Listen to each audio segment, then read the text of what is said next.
And welcome back to EDH Deck Building. I'm your host, Demo, and it's time for another Commander Quick Brew. So basically what I'm doing here is I'm doing spoilers for new commanders that are coming out, but I'm doing a quick brew with it where I'm giving you ideas of maybe what direction you could go just to sort of get those brew juices flowing. I wasn't exactly sure if I was going to be doing any kind of spoilers at all, really, but they're coming out with the Forgotten Realms set, and I am a huge Forgotten Realms guy. I am actually a huge D&D nerd in general, played D&D for years, and Forgotten Realms was the setting that I played in. So I'm very familiar with all this stuff, and as soon as I started seeing some of these cards spoiled, I just knew I absolutely had to start talking about them. I mean, Vorpal Sword, Power Word Kill. I mean, I get real excited when I see stuff like this. But I'm only talking about the commanders right now, and I got 3 of them today. So Tiamat, the dragon god, right? So the lore here is Tiamat is essentially the god of dragons, right? Which is very fitting to what the card is.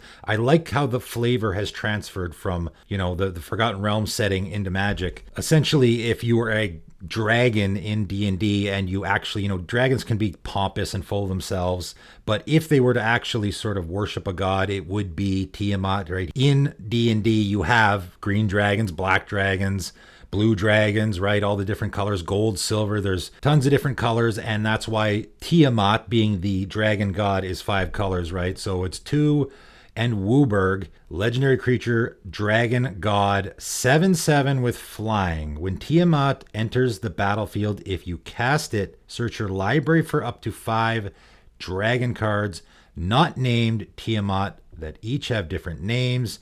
Reveal them, put them in your hand, then shuffle. So, of course, the different name thing works fantastically in Commander. And the build around here is fairly obvious. You want to do Dragon Tribal.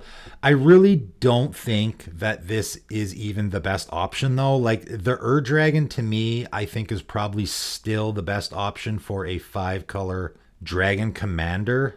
Scion of the Dragon is still probably even better than this, maybe. However, the fact that you're tutoring is really, really important, right? You got to cast it. So it's an ETB, but it's a cast ETB, right? So blinking this will do nothing. You have to cast it. I mean, obviously, you're just going to fill your deck with dragons, and, you know, and there's lots to choose from. I'm not really going to go over that. However, the interesting way you can go about this is the changeling way. And a lot of people have done this with the Dragon already, because the Dragon reduces the cost of your dragon spells. So if you fill your deck with changelings, then obviously all of your changelings are going to cost 1 less as well. But what's particularly interesting about Tiamat is because it's a tutor, you can actually tutor for answers. So Crib Swap and Nameless Inversion, for example, right? Those are both dragon cards, right? You can go get them out of your deck. So essentially you're tutoring for removal, right? Masked Vandal is another one. You need to get rid of an artifact or enchantment. You can go get Masked Vandal out of your deck. Graveshifter maybe is another one, right? There's lots of great changeling spells. Graveshifter's one. You can just get something out of your graveyard. If there's a dragon in your graveyard you need to get back. Morite, you can use that to copy something. But probably the best is Morophon. This is going to be in every Tiamat deck, and it's going to be the first thing that you go get, right? It's a dragon, right? It has changeling, so it's a dragon. You go get it. When it enters the battlefield, you choose a creature type. Gee, I wonder what we're going to pick, right? We're going to pick dragon, obviously. So now all of our dragon spells are going to cost Wooburg less to cast, which means our commander is only going to cost 2 colorless mana. I mean, we're probably going to be casting it again. So we're going to get Morophon the first time we cast it. Then the second time, you know, when it dies or something, then we can cast it again. Ideally, I think the way I would want to build this deck is because you can continually tutor. Maybe I want some bounce effects. Maybe I want Erratic Portal and Sanctum of Eternity and stuff like that. So I can cast my commander. I go get Morophon the first time. Then I put Morophon in play. Then I can keep bouncing my commander back to my hand. And every time I cast it, it's only going to be 2 colorless mana because it's going to be reduced by Wooburg, right? And then I can just keep doing that over and over and over. And I keep tutoring 5 dragon cards out of my deck. I think that's probably the best way. Like I said, I think the Dragon is just a better commander if you're just going straight up Dragon Tribal. So for me, I really like I go get Morophon, or I go get other answers, changeling answers. Next up, Drizzt Do'Urden, and this one's particularly exciting for a lot of fans of Forgotten Realms. It's going to be, he's a huge character in a lot of the books. I actually read a bunch of the books, the Dark Elf trilogy. He's a Dark Elf, he's a Drow. I've heard people say drow before. I think that sounds silly. I say drow. It's kind of funny when you read characters in books, and you say the name in your head. And same thing with cards, right? And that's how people are like, tell me all the time, it's not pronounced this way, it's pronounced that way. Well, that's the way I pronounce it in my head. So, I mean, whatever. So in the books, Drizzt Do'Urden is a drow or a dark elf, right? They live underground. And I think the flavor of the card sort of plays into this a little bit, right? Basically, he's an evil elf and he goes to the surface and becomes a good elf, right? So now he's a good guy and he becomes a ranger, and he actually has the creature type ranger. So he's 3 green and a white elf ranger. So that means they're going to be introducing the creature type ranger into the game. He's a 3/3 and he's got double strike. When Drizzt Do'Urden enters the battlefield, create Gwenwivar, a legendary 4/1 green cat creature token with trample. So that's his animal companion. And again, in D&D, rangers have animal companions. The rules changed a little bit. It used to be you would just have it right away on level 1, and I think maybe they changed it so that you get it later on. But yeah, you have an animal companion. I think it's a panther. It's been like 20 years since I read the book. So I believe it's a panther, actually. Gwenwivar, and again, I'm sure someone's going to tell me that I'm pronouncing that name wrong, but that's the way I always pronounced it when I was reading the books. So again, great flavor there because that's the animal companion of Drizzt Do'Urden. Not really any sort of build around there, I don't think. I mean, it's a cat, so you're white-green with cats. I suppose you could even make this a cat tribal deck if you wanted to. I don't know. It's an option there. The second ability is really where you want to target, though. When a creature dies, if it had power greater than Drizzt's power, put a number of +1/+1 counters on Drizzt equal to the difference. That ability there is very interesting, and that's what you're going to build the deck around, I think, right? He's got double strike, so it's really important to be increasing his power, obviously. And right away I was thinking, this is kind of tough. In green and white, it might be a little difficult killing creatures and stuff like that, but that's really not what you want to do. You don't want to rely on your opponent's creatures here too much. First card I thought of was Berserk. Man, is this a perfect card for that deck. It's going to be 1 mana, and I would use it on my opponent's creature. Again, you can use Berserk like a removal spell. So say your opponent's got a 5/5 creature, right? They attack one of your other opponents. So you wait till they attack one of your other opponents, then you cast the Berserk. That creature becomes a 10/5. It smacks the other opponent for 10 damage. And then at the beginning of the end step, it gets destroyed, right? It dies.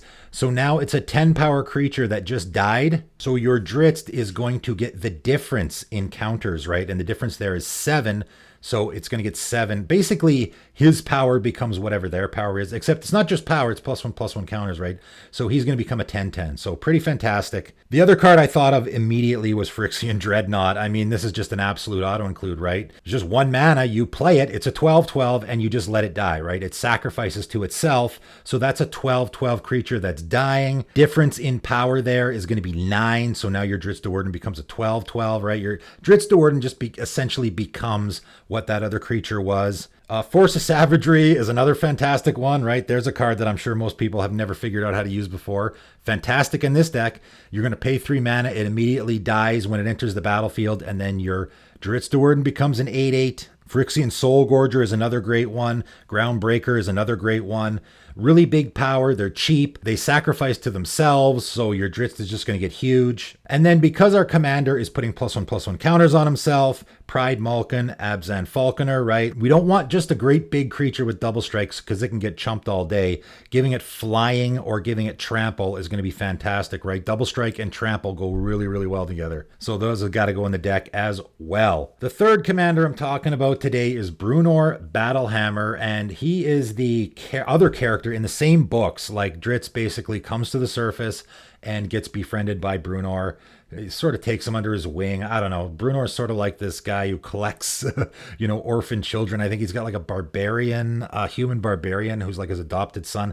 I really can't remember. It's been so long, but he's basically a dwarf, right? He's your very atypical dwarf, and you can probably tell that from the card, right? He's 2 red, white, dwarf warrior, 5/3. Each creature you control gets +2/+0 for each equipment attached to it. You may pay 0 rather than pay the equip cost of the first equip ability you activate each turn. So not too exciting. I mean, first of all, it's another Boros equipment commander. We already got lots of those, so it's not filling any voids. Also, the you may pay 0 rather than pay the equip cost.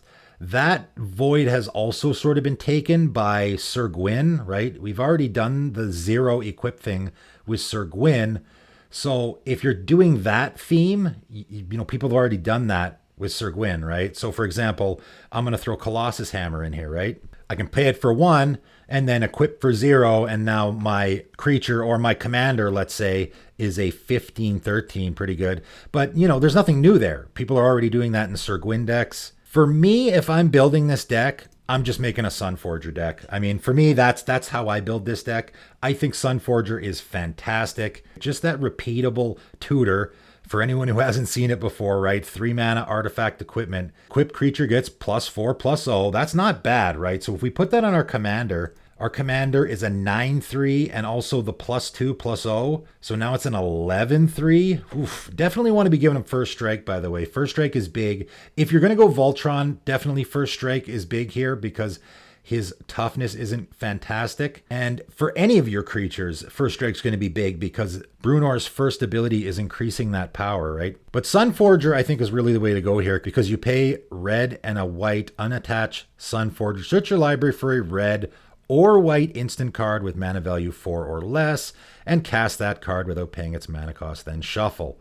Okay, and it's equip 3, but of course we won't have to pay that. The first time each turn, we won't have to pay that, right? It'll be equipped for 0, and then we're just paying 2 mana to go get anything out of our deck. The amount of cards that are included in that, like one of my favorite plays is I go get a Settle the Wreckage or a Comeuppance, right? Those are white instants that are converted mana cost 4 or less. It really throws your opponents for a loop when you unattach your Sunforger and go get a Settle the Wreckage when they're bearing down on you with their Craterhoof, Behemoth, and Companion army. But of course, we have to equip on our turn, so I thought, why not throw Leonin Shikari in there? You could really go nuts with this deck where you have Leonin Shikari in play, right? 1 white Cat Soldier 2/2. You may activate equip abilities anytime you can cast an instant, okay? So now we can do it on our opponent's turn, right? And Bruenor Battlehammer says, pay 0 rather than pay the equip cost of the first equip ability you activate each turn, right? Typically, that's only going to be on your turn.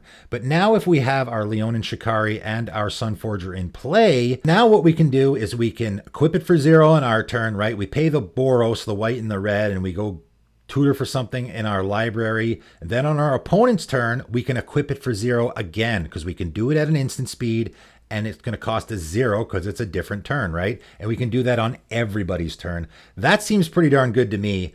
You know, Boros tutors for equipment pretty darn good. You know, if you really wanted to go this route, you can tutor for Leonin Shikari with Imperial Recruiter or Recruiter of the Guard. Either of those will go get it. The Sunforger is not going to be a problem at all. There's lots of stuff in Boros that does stuff like that.